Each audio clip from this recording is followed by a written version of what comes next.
Olá, Manuela. Boa noite. Seja bem-vinda. Olá, Beth. Tudo bem com vocês? Sejam todos bem-vindos. Paula, Priscila Rondon, Maria Tereza, Maria Júlia. Boa noite, sejam todos bem-vindos. Daqui a pouco vamos nós aqui começar. Boa noite, Mariana. Boa noite, Roberta. Vamos aqui começar a nossa jornada. Bem, hoje não vou esperar muito, porque Oi, Elisete, boa noite. Hoje nós vamos falar também da psicanálise, né? O título da live é Apostarei mais uma vez em Freud? Interrogação. Talvez. 3 pontinhos, né? Boa noite, Mariana. Boa noite, Ana Cláudia. Boa noite, Luciene. Bem, da onde veio a ideia dessa live de hoje? Da capa da revista Cult, que diz o seguinte, tem a foto do Freud e diz o seguinte: reconstruiremos tudo que a guerra destruiu, e talvez em terreno mais firme e de modo mais duradouro do que antes. Isso está num texto do Freud intitulado Sobre a Transitoriedade, que foi escrito em 1915, publicado em 1916 no volume 14, que é um texto belíssimo, curto, mas belíssimo, sugiro que leiam. Então, foi a partir daí, boa noite, que eu vou fazer a... Oi, Regina, Shiraishi, ainda bem que você veio, Japa. Bem, seja bem-vinda. Aí eu começo, né? Será que, mais uma vez, o pai da psicanálise, Sigmund Freud, terá razão? Mas alguns pensarão. Freud falou em relação às 2 grandes guerras. E ainda, Freud era um pessimista. Eu digo, calma lá, senhores, muita calma nessa hora. Como boa freudiana, afirmo que Freud foi ora pessimista, ora otimista. Simples assim. Por que a necessidade de ser uma coisa ou outra? Nós estamos sempre buscando isso, né? Ou é otimista ou é pessimista. Ou é feliz ou é infeliz. Ou por que não, né? Pessimista e otimista. Por que não corajoso e medroso? Bem, então, por que a necessidade de ser uma coisa ou outra? O mesmo Freud, que afirma que o homem não alcançará a felicidade na civilização, em seu texto Mal-Estar na Civilização, escrito em 1929, publicado em 1930, volume 19, né? O Freud diz que o homem jamais será feliz na civilização. Ou que afirma que o homem irá alcançar uma tecnologia de ponta, mas jamais conquistará o domínio de suas forças pulsionais. Ou seja, dessas forças que agem na gente e que muitas vezes estão fora do nosso controle, né? Então, esse mesmo Freud diz isso, né? Que nós vamos alcançar uma tecnologia de ponta, mas nós não alcançaremos o domínio sobre a gente, né? Ainda, nesse mesmo texto de 1930, Freud afirma isso. E o mesmo Freud que afirma que o homem é capaz de sublimar. Então, o mesmo Freud que diz que nós não seremos felizes na civilização, que o homem alcançará uma tecnologia de ponta, mas não alcançará o domínio sobre si mesmo, é o mesmo Freud que vai dizer que o homem é capaz de sublimar. O que é sublimação, né? É a capacidade de transformar essa energia, essa força em alguma coisa socialmente reconhecido. Bem, mas também nem todos, é lógico, tem a capacidade de sublimação. Nem muito menos a sublimação é qualquer borrão. Por favor, né? Bem, ainda esse mesmo poeta da condição humana, e esse é o meu Freud, poeta da condição humana, é assim que eu o nomeei. Freud vai dizer em seu texto sobre a transitoriedade, volume 14, que o homem é capaz de reconstrução após uma fase de destruição, como foram as duas grandes guerras mundiais de 1914 a 1918 e de 1939 a 1945. Quer dizer, o mesmo Freud, que era pessimista, também era otimista. Eu mostrei para vocês, né, alguns poucos aspectos que mostram o quanto Freud era otimista e pessimista. Dependia da situação, dependia do momento. E eu acho que nós somos isso. Nós temos que nos livrar desse hábito, né, de ou. Oi, Evelyn, seja bem-vinda, Leandro, Jennifer, professora Vera, sejam todos bem-vindos. Então, nós temos que nos livrar dessa questão do ou, né? Do ou. Bem, e aí eu pergunto, será que a humanidade conseguirá reconstruir tudo que a pandemia está destruindo? E talvez em terreno mais firme e de modo mais duradouro? Eu pergunto. Apesar de freudiana, tenho dúvidas de que a humanidade terá não exatamente a capacidade para tal façanha, reconstruir tudo que a pandemia está destruindo em terreno mais firme, posto que essa façanha só poderá acontecer num a posteriori, ou seja, depois da experiência da pandemia. Mas, para isso, é necessário que a pandemia tenha sido vivida de forma que o sujeito tenha passado por ela refletindo sobre a vida e sobre os afetos que a compõem. Amor, ódio, alegria, tristeza, compaixão, medo, tolerância, solidariedade, dentre tantos outros. Enfim, será que a humanidade é capaz de refletir sobre a condição humana? Eu não sei. Gostaria de poder, com segurança, dizer que sim. Aliás, hoje, segurança, no sentido de certeza, é o que eu menos tenho quanto à condição humana, se é que algum dia eu tive alguma certeza. Bem, vejo com estarrecimento, por favor, prestem atenção, vejo com estarrecimento o movimento das pessoas frente a essa fase pandêmica que parece interminável, infindável. Tenho tido com muita frequência a impressão de que um número significativo de pessoas está vivendo a pandemia como atravessa uma movimentada avenida. Com um dos pés na calçada, o outro já na avenida, olham para um lado, olham para o outro, fora da faixa de pedestre e com o sinal aberto para os carros, veem que vem um carro, e o carro está se aproximando e, apesar disso, elas atravessam correndo a avenida na frente do carro. Isso nós conhecemos. O que eu estou dizendo certamente não é novidade para ninguém.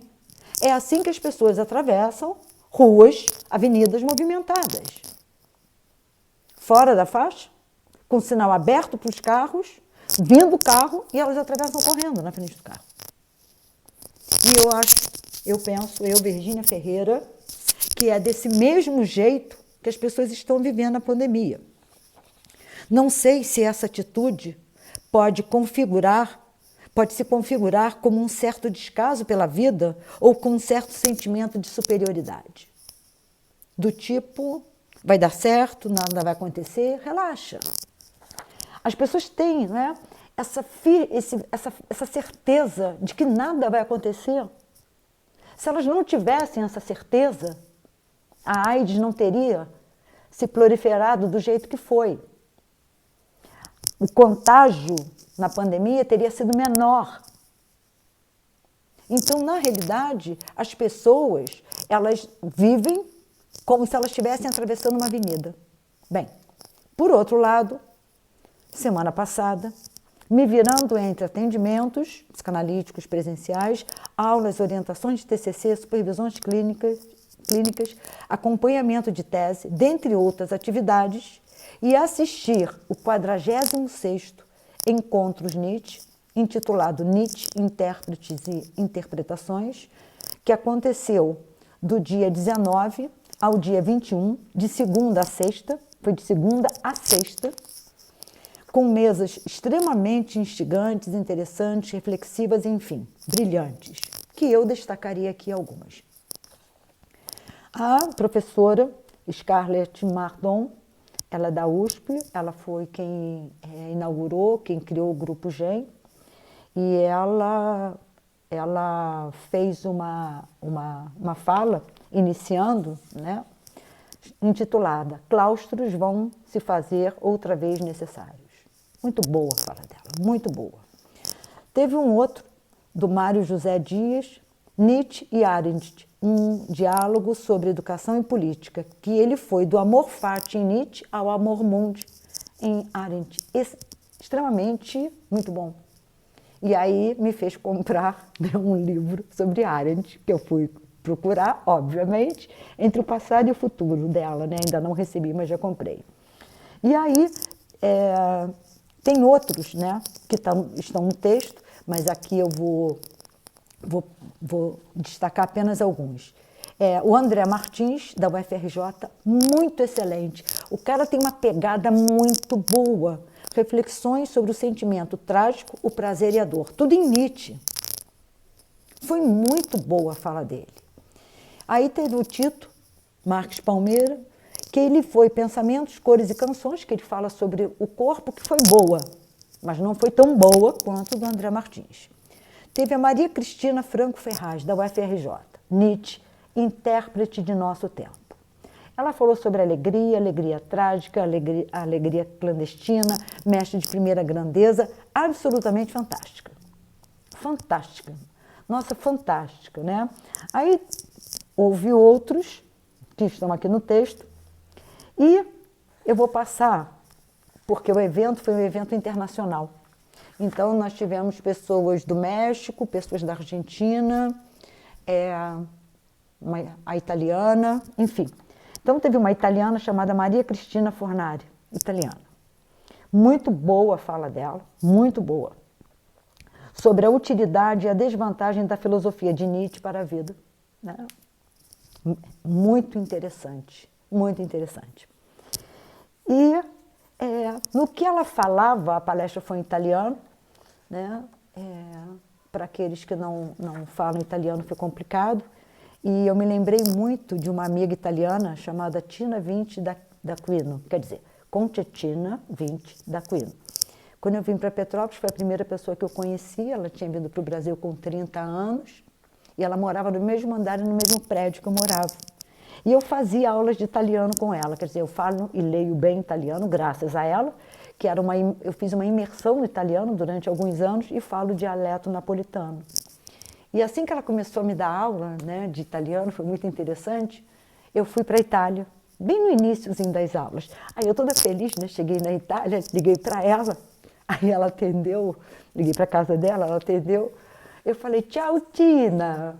Aí ela, tchau, menina. Aí eu falei para ela, dove stai? Ela falou, em casa, vamos começar tudo de novo. Aí eu desliguei e voltei a ligar, tchau, Tina, tchau, menina. Tchau, bobina, como está? E ela falou, agora sim. Quer dizer, são bobagens que ficam, mas que eu acho assim, bastante interessante. Bem, então essa Maria Cristina Franco Ferraz, ela fez a palestra em italiano. Para quem não domina a língua, a tradução estava na tela, mas muito pequena, não dava para ler. Ela fez uma palestra muito boa, muito boa. E ela falava, e ao fundo tinha um miado insistente, mas insistente mesmo, né? E a gatinha miou tanto, que por fim ela parou, pediu licença, né? Se levantou e foi abrir a porta para a gatinha dela entrar, porque a gatinha miou insistentemente. Nitidamente, ela, ao mesmo tempo que falava, acariciava a gata. Por quê? Nitidamente. Porque ela estava fazendo a palestra dessa forma, né? Uma das mãos ela movimentava e outra ela segurava o microfone. Depois que a gata entrou, os dois braços ficaram para baixo. Então, na realidade, ela devia estar acariciando a gata para a gata não andar em cima da mesa, o que eu não acharia nada demais. Bem, me permitindo fazer uma parte, a filósofa e medievalista Regina Schopke, nietzschiana, com uma pegada de escrita e fala imbatíveis, esses dias, talvez uma semana, publicou em sua rede social. Ela fez uma publicação na rede social dela, que ela diz o seguinte, ela, Regina Schopke, a frase do milênio, 2 pontos de exclamação. Aí ela cita, né, um filósofo francês do século XIX. Ela, a Regina, faz a citação desse filósofo francês. Estudei muitos filósofos e diversos gatos. A sabedoria dos gatos é infinitamente superior. Fantástico isso, né? Fecha aspas. Fantástico. Eu apenas complementaria. A sabedoria e a determinação dos gatos são infinitamente superiores. Porque o gato ele é determinado, né? Ele é sábio e determinado. Aliás, por falar em sabedoria e determinação, ela, Regina Schopke e Mauro Baladi traduziram mais um livro do filósofo Jean-Marie Guiot, intitulado Esboço de uma Moral Sem Obrigação Nem Sanção, que eu já comprei na Amazon em formato de e-book. Que livro! Eu recomendo. Semana passada eu comprei 4 ou 5 livros. Né? Esse eu já li. Esse me chamou a atenção. Eu já li mais uma tradução da dupla, né, da Regina Schopke e do Mauro Baladi, que é um livro sensacional, né? Sensacional. Ele é duro e delicado ao mesmo tempo. Ele é duro e delicado ao mesmo tempo. E eu, Virgínia Ferreira, aprecio em demasia tudo que me faz pulsar, ou seja, tudo que traz em sua natureza e se permite expressar forças contrárias. Guiot é uma poesia escrita por ele mesmo, segundo o meu entendimento. Mais adiante, faço algumas citações dessa obra, Esboço de uma Moral Sem Obrigação Nem Sanção. Eu sugiro que vocês entrem na Amazon, o e-book está bem barato, eu acho que está R$15, e vale muito a pena, muito a pena. Nossa, que livro é esse, né? É um escândalo de livro. Bem, voltando aos encontros, Nietzsche, prestem atenção no que vem agora. Apesar da grandeza e densidade do encontro, foi uma imersão em Nietzsche. Foi uma imersão em Nietzsche. Foi só Nietzsche. De manhã, foram realizadas alguns debates, algumas mesas. Na parte da manhã não participei de nenhuma. E à tarde eu participei de muitas. Todas as que eu podia, eu participei. Eu participei de muitas, né? Então, apesar da grandeza e densidade do encontro, nós estamos falando de filosofia, nós estamos falando de Nietzsche, nós estamos falando de pessoas de peso, né, que proferiram as suas falas, as suas palestras, né? As pessoas no chat perguntavam insistentemente sobre a palavra-chave. Isso porque a cada dia seria anunciada uma palavra-chave que, ao final do evento, no dia 21, teria que ser colocada num formulário de presença. Então, o que eles faziam? Por dia, tinha uma palavra-chave, que você colocava, né, anotava. Na segunda, na terça, a primeira foi filosofia, a segunda, eu acho que foi estética, a terceira, eu acho que foi criação. Bem, eu tenho anotado. Então, eles colocavam, né, para que as pessoas preenchessem um formulário. Esse formulário ainda será enviado por e-mail para você comprovar a presença. O chat perdeu espaço para questões sobre as falas, comentários e afins, e se tornou o lugar da pergunta sobre a palavra-chave. Já falaram a palavra-chave? Alguém sabe a palavra-chave de hoje? Será que terá a palavra-chave? Gente, já falaram a palavra-chave e eu perdi? Já estou ficando ansioso. Qual é a palavra-chave? Gente, eu acho que eles não confiam na gente, porque tem que ficar falando a palavra-chave. Ficar esperando a palavra-chave. Eles já deram a palavra-chave, mas foi muita coisa. Alguém respondeu, né? Por fim, alguém respondeu. Vai perguntar no posto Ipiranga. E eu complementei. Aproveita e vê se fica por lá. Porque, né? Um evento dessa densidade, dessa magnitude, dessa grandiosidade, dessa grandeza, o sujeito preocupado com palavra-chave. Essa foi a grande preocupação no chat durante os 5 dias do evento. 5 dias do evento. Essa preocupação aponta para o quê ou para onde? Se não para um viés meramente utilitário, chamado certificado, declaração ou coisa que o valha. É isso. É isso. As pessoas hoje, elas fazem as coisas pela utilidade imediata que aquilo ali pode ter para ela. Então, a questão não era refletir, não era conhecer, né, novos aspectos da teoria nietzschiana, porque a gente não conhece tudo. A gente não conhece tudo. O que elas queriam era a declaração, o valor pela utilidade e pela utilidade imediata, que se chama plataforma Lattes. Ponto. Ponto. O que diminuiu um pouco o imenso fluxo de perguntas sobre a cobiçadíssima palavra-chave foi quando o professor Miguel Pereira, na quarta-feira, dia 19 de maio, por volta das 20 horas, muito emocionado, anunciou a morte do professor Roberto Machado, um filósofo nietzschiano, que foi aluno, se eu não estiver enganada, de Foucault, eu não o conhecia, né? E ele solicitou 1 minuto de silêncio pela morte do professor Roberto Machado. Bem, logo em seguida, o GEM, ou os organizadores do evento, né, o GEM liberou a palavra-chave, estética. Era a palavra-chave, estética. Penso que, a fim de restituir ao chat sua função e para acabar com a histeria, e nos demais dias, o GEM liberou mais cedo a palavra-chave e a colocou na tela por várias vezes.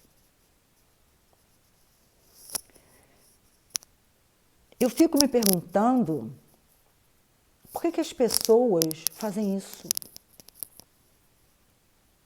Que propósito é esse, né, que as pessoas têm de, num evento dessa magnitude, dessa grandeza, as pessoas estarem preocupadas com certificado.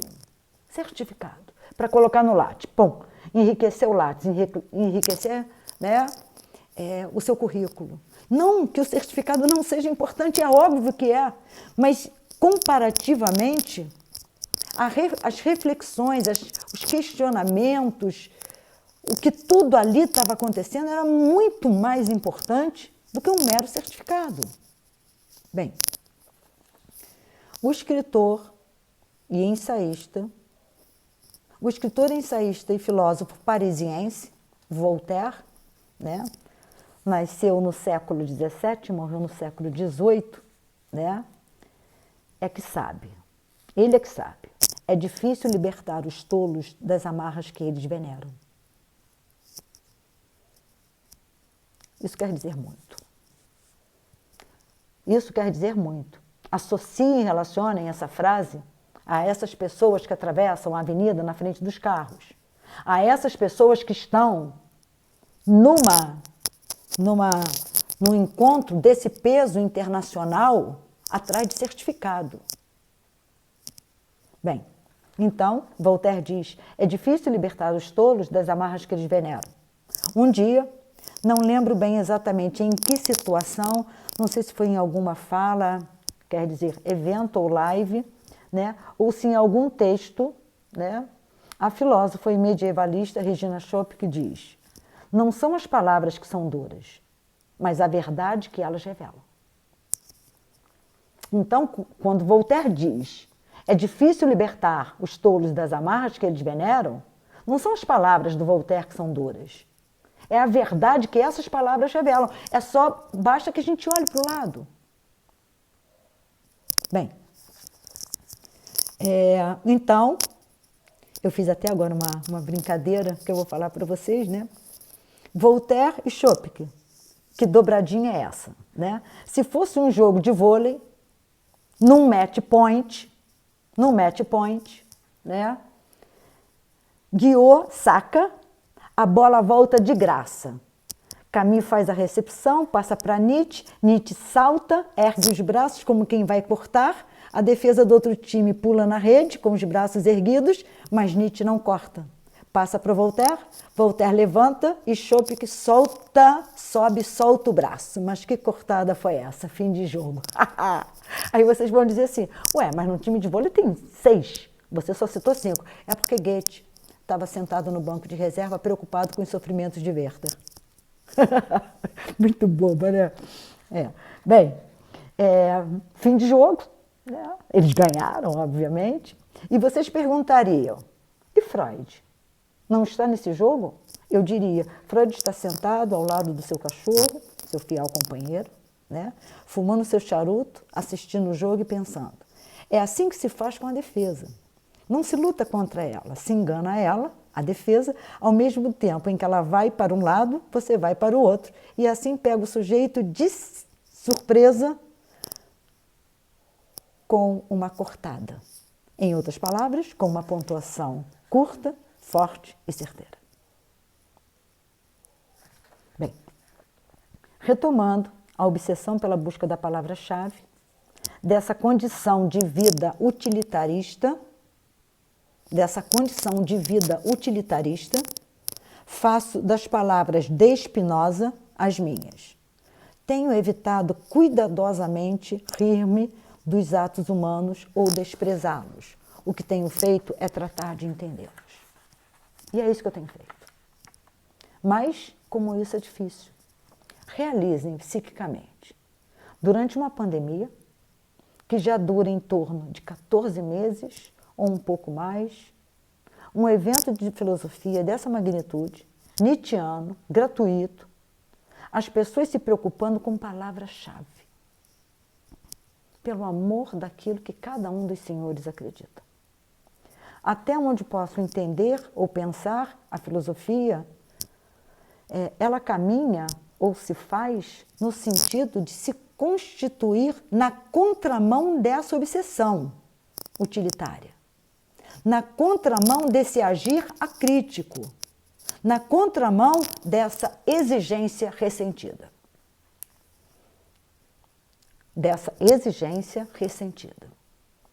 Então, não é assim que se faz filosofia.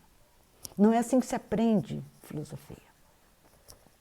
De acordo com a psicanalista Maria Rita, eu não sei, eu acho que se lê Kehl, K-E-H-L, é uma psicanalista lacaniana, a Maria Rita, que ganhou em 2010 o prêmio Jabuti na categoria não ficção, com o livro O Tempo e o Cão, Atualidade das Depressões. A Maria Rita, eu confesso, que ela não é um dos meus amores, né? Não é uma leitura que eu aprecie muito, mas ela tem algumas obras que são muito boas. E ela lançou, ano passado, uma obra chamada Ressentimento, que eu comprei. Eu comprei por quê? Porque eu li uma entrevista que ela deu para o Estado de Minas, em agosto de 2020. E ela fala o seguinte, né? Porque eu termino a minha fala dizendo, né? Até onde posso entender ou pensar a filosofia, enfim, ela caminha na contramão dessa obsessão utilitária, desse agir acrítico e dessa exigência ressentida. Bem, então, a Maria Rita vai dizer, na entrevista, 14 de agosto de 2020, o ressentido não é alguém incapaz de esquecer ou perdoar. É alguém que não quer esquecer, que não quer superar o mal que o vitimou. Ressentir-se significa atribuir ao outro a responsabilidade pelo que o faz sofrer. A passividade é uma das atitudes que caracterizam o ressentido, uma das. Um vingativo que não se reconhece enquanto tal. Ela parte, até onde eu pude entender, de Nietzsche e de Spinoza, né?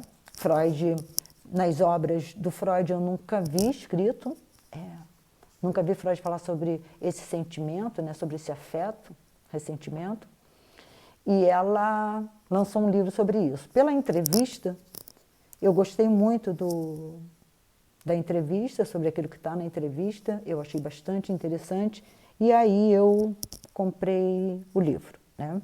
Bem, fechem aspas, fim da citação. De acordo com Nietzsche, Genealogia da Moral, 1999, né, eu fui procurar o ressentimento em Nietzsche. O ressentimento é uma força reativa. Isso porque o sujeito ressentido é aquele que dirige seu ódio contra si mesmo e não para fora, para o exterior. Que coisa interessante, né? Então, eu diria que esse ódio que ele dirige para fora é resultante desse ódio que ele dirige para dentro. Isso, né? Bem, aí eu volto com a Maria Rita, na mesma entrevista de 14 de agosto de 2020. É assim que Nietzsche diz que o ressentimento é uma vingança adiada. O ressentido busca apenas uma vingança imaginária.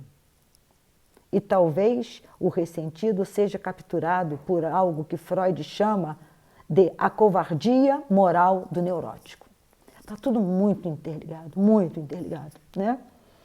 Que o neurótico ele quer ser tão bom, tão especial, tão puro, que não enfrenta, recua porque finge uma superioridade moral,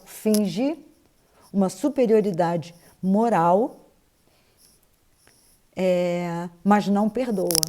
Então, ele não... Oi, Tamires, seja bem-vinda. Oi, Mariana. Ele não perdoa, né? O neurótico. Sobretudo, eu diria que o neurótico obsessivo, né? Que é a neurose obsessiva. Porque nós temos alguns tipos de neurose, como, por exemplo, a histeria, a neurose obsessiva e a fobia, que alguns classificam como sintoma, outros classificam como estrutura. Eu, particularmente, acho que o Freud classifica como estrutura. Não é o caso de eu explicar agora por quê, né? Senão a gente... Bem, penso a humanidade hoje como ressentida. E, por ressentimento, raivosa, vingativa, cega e incapaz de amar. Isso sou eu quem estou dizendo. E continuo. Ressentida porque a moral ocidental cristã, sim, positiva, aí Kant também fala por aí, Kant não, me perdoa, é Nietzsche, né? Porque é a partir do imperativo categórico, né? Tu deves, um imperativo categórico kantiano, tu deves, restringe a sua liberdade. Então, o que restringe a minha liberdade, na realidade, eu acho que não é o outro, sou eu. Né? Bem, ressentida porque é mortal. É um outro motivo que eu julgo que a humanidade seja ressentida porque ela é mortal. A humanidade, né, não aceita a finitude. Ressentida porque, abram aspas, venham com Nasio, os 7 conceitos cruciais da psicanálise, os limites do corpo são bem mais estreitos que os limites do desejo. Então, como diz Nasio, eu posso querer o que eu quiser. Uma coisa é o querer, outra coisa é o poder. E ele diz, né, com muita clareza, os limites do corpo são bem mais estreitos que os limites do desejo. Eu posso desejar o que eu quiser. Daí eu conseguir uma outra coisa. Daí o poder é uma outra coisa. Ressentida porque a civilização repousa sobre a renúncia às pulsões. Ou, abram aspas, pelo antagonismo irremediável entre as exigências da pulsão e as restrições da civilização. Freud, O Mal-Estar na Civilização, 1929, 1930, volume 19. Página 76. Ainda, segundo o autor, segundo Freud, a liberdade do indivíduo não constitui um dom da civilização. Aí nós teríamos que entrar no aspecto da justiça, né? Que Freud vai dizer que, já que a liberdade não é um dom da civilização, a justiça tem que fazer com que todos restringam ou renunciem às suas pulsões. Né? E aí ele vai dizer, aspas, ou a lei vale para todo mundo ou não vale para ninguém, ou ela perde a força de lei. Né? Ainda segundo o autor, né, Freud prossegue, o que chamamos de civilização é em grande parte responsável por nossa desgraça e que seríamos muito mais felizes se a abandonássemos e retornássemos às condições primitivas. Fechem aspas. Ou seja, a condição, de alguma forma, de liberdade. Né? Se por um lado tem-se as imposições, os deveres internalizados, que implicam em restrições e renúncias e culpa, porque quando você burla isso, vem a culpa, que necessariamente cerceiam a liberdade e impedem a satisfação plena das pulsões. Isso causa ressentimento, segundo o meu entendimento. Por outro lado, tem-se a consciência da finitude. Então, veja, por um lado, eu tenho as renúncias que na civilização tem que fazer. Né? Renúncias essas, advindas, né? Sobretudo da modernidade. Da modernidade não, da moral cristã. Né? Não da modernidade. Da modernidade é uma outra coisa.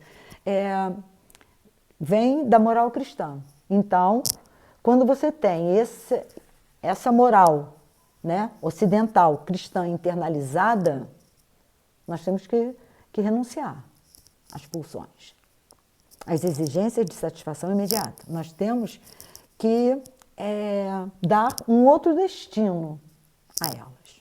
Bem, soma-se a isso a questão da finitude.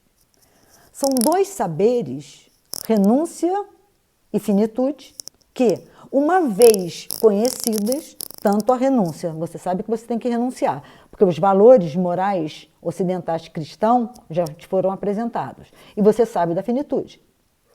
Então, tem-se consciência, né? Por outro lado, tem-se consciência da finitude. São dois saberes, renúncias e a finitude, que uma vez conhecidos, não tem como voltar atrás. Em outras palavras, não se pode negar que se sabe. De acordo com Goethe, aí eu estou referida a Fausto, 2007, ato é tudo aquilo que se faz ou que se tem acesso conscientemente que não há possibilidade de se retroceder ao estado anterior do não feito, ou do não saber ou não sabido. Então, quando alguma coisa me é apresentado, eu não tenho como dizer que não conheço mais. Eu não tenho como.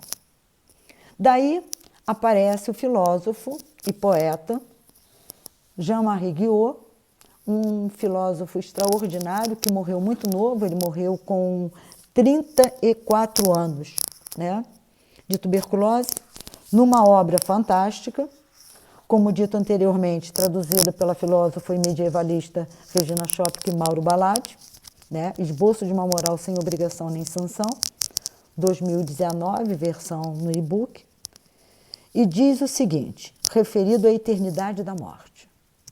Guiot, referido à eternidade da morte. A vida tem repugnância de imaginar e de afirmar a morte. Ele diz isso logo no início, quando Guiot está referido às doenças que consomem o sujeito organicamente, mas mantém o sujeito consciente. Né? Mantém o sujeito consciente. Que aí, de alguma forma, está ligada a uma das fontes de infelicidade na civilização, que Freud vai falar, que é a decadência e a falência do próprio corpo, né? Bem, e aí ele diz, né? A vida tem repugnância de imaginar e de afirmar a morte. E aí ele vem com uma frase que eu acho dura, mas muito delicada, né? Não se reacende uma tocha consumida até o fim. Uma pessoa que foi consumida, né? Teve o seu corpo consumido por uma doença, né? Ela não tem como reacender essa tocha novamente. Ainda continuando, diz Guiot nessa mesma obra, nada é mais raro que a justa percepção do possível. Olha que frase brilhante, nada é mais raro do que a justa percepção do possível.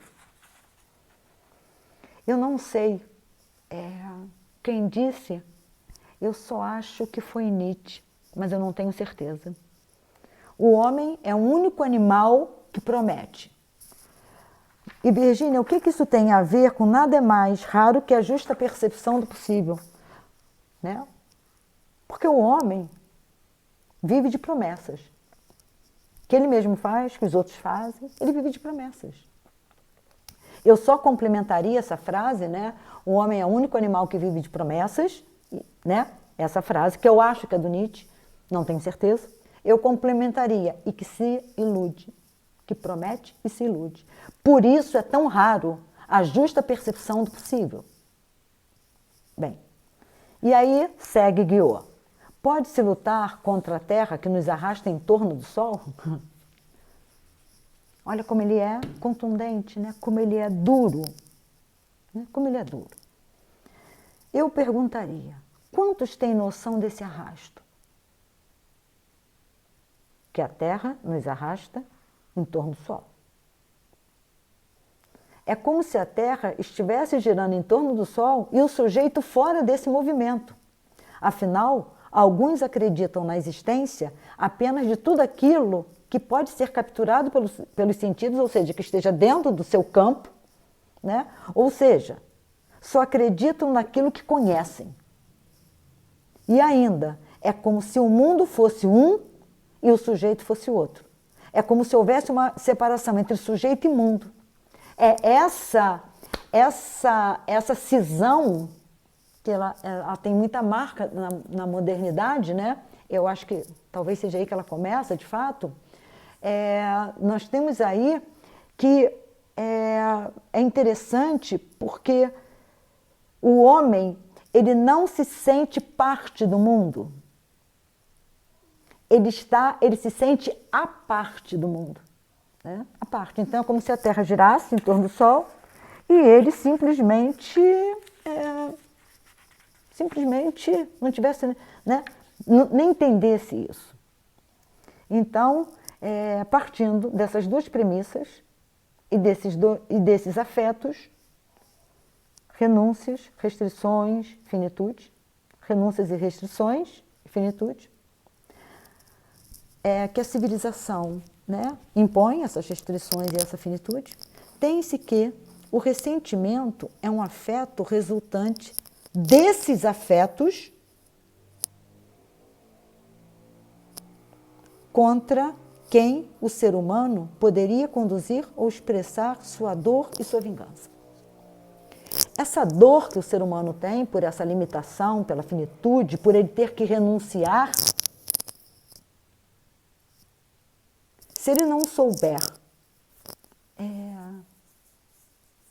souber, né, como diz Nietzsche, né, que vai falar sobre o esquecimento, mas isso eu vou falar mais tarde, é como se não. Há pessoas que não aceitam, que tomam isso como um mal. Exatamente isso, né? E aí elas ficam ressentidas. Elas são incapazes de reagir, né? Incapazes de reação.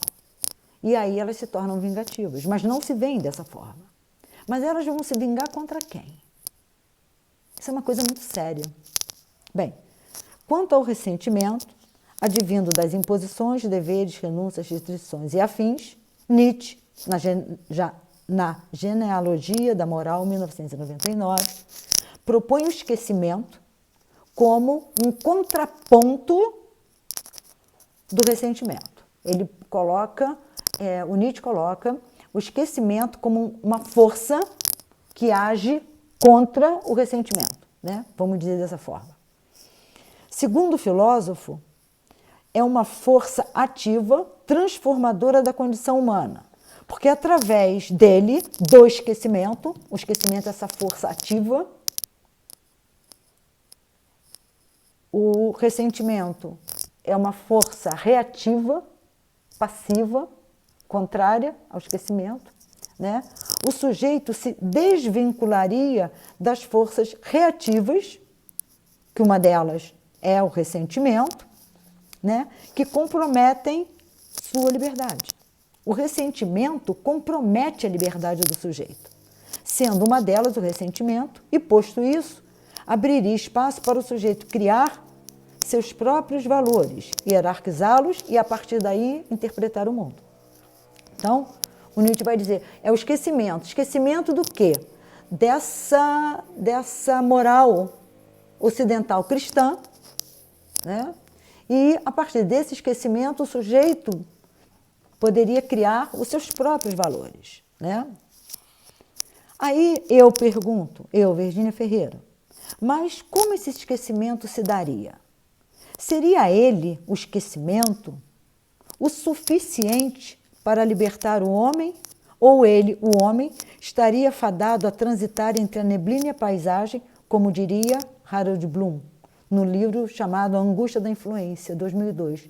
Eu gosto muito desse livro, a primeira vez que li, engraçado, não gostei. Eu li há bem mais que 10 anos, bem mais. Depois eu fui reler, gostei, né? Eu acho ele um autor muito bom. De acordo com Chopin, não é a alegria, a verdadeira resistência, no livro chamado Matéria em Movimento, 2009, página 15, ela vai dizer, sim, o tempo nos remete à questão da memória. É claro que, segundo os nossos sentidos, e nisso eles parecem não nos enganar, o que passou, passou e é irrecuperável. Que aí a gente pode fazer uma analogia, inclusive, com o ato em Goethe. É irrecuperável. O que passou, passou. Você não tem como voltar a um estado anterior. Bem, e, nesse caso, só a memória realmente nos impede de viver na absoluta escuridão das vivências singulares, apagadas e subtraídas do mundo. Então, é a partir da nossa memória que nós temos a capacidade, né, de, como diz a própria Chopin, né, nós temos a capacidade, ou a memória nos dá, né, a possibilidade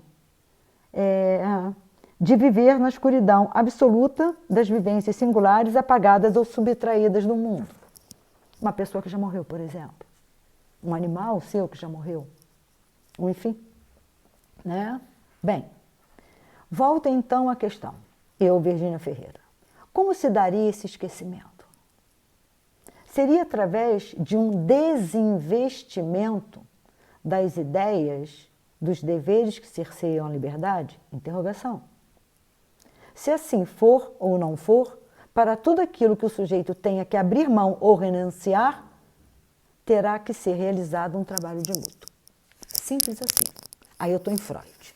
Aí eu estou com os pés fincados em Freud. Para tudo aquilo que nós temos que renunciar, nós temos que fazer um luto. Então eu estou falando de tudo aquilo que de fato nos afeta. Quando eu falo de tudo aquilo que nos afeta e que nós temos que renunciar, nós temos que fazer um luto, sim. Nós temos que fazer um luto. Não tem jeito. Bem, eu tenho 10 minutos. Eu não sei porque eu ainda tenho algumas coisas para falar. Eu vou fazer o seguinte. Eu vou parar aqui, porque em 10 minutos o Instagram vai me derrubar. Então, antes que ele me derrube, eu vou fechar aqui. São 10 para as 10. 10 horas eu volto, né? E eu conto com vocês para que a gente possa falar sobre esse luto e falar ainda, né? Se o Freud, mais uma vez vou apostar nele ou não. Mas, né, primeiro eu vou dar continuidade aqui ao luto e eu acredito que talvez em 15, 20 minutos a gente resolva isso, tá bom? Eu vou sair, volto. Está incomodando vocês? Acho que assim fica melhor. Bem, Ah, entendi. Muito obrigada, Evelyn. Muito obrigada. Muito obrigada. Gente, eu vou sair e retorno em 10 minutos.